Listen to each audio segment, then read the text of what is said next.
ஆங்கிலேயர்கள் ஆற்காட்டு நவாபின் உதவியுடன் தமிழ்நாட்டின் ஒவ்வொரு பகுதியா ஆக்கிரமிக்க துவங்குறாங்க.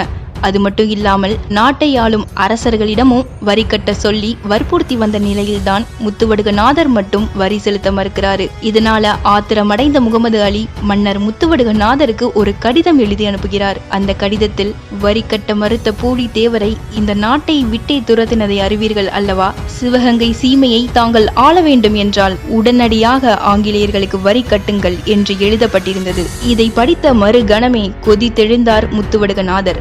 ஆனால் அந்த நேரத்தில் முத்துவடுகநாதரோ வேலுநாச்சியார் மற்றும் அவரது மகள் வெள்ளச்சி நாச்சியாருடன் கொல்லங்குடியில் தங்கியிருந்தார். இந்த வாய்ப்பை பயன்படுத்தி கொண்ட முகமது அலி மன்னர் இல்லாத சமயத்தில் சிவகங்கையில் போர் தொடுத்து வெல்லலாம் என நினைக்கிறார். இதற்கு பின் தான் சிவகங்கையின் நிலை தலைகீழாக மாறத் தொடங்குகிறது. வீழ்ந்ததா சிவகங்கை?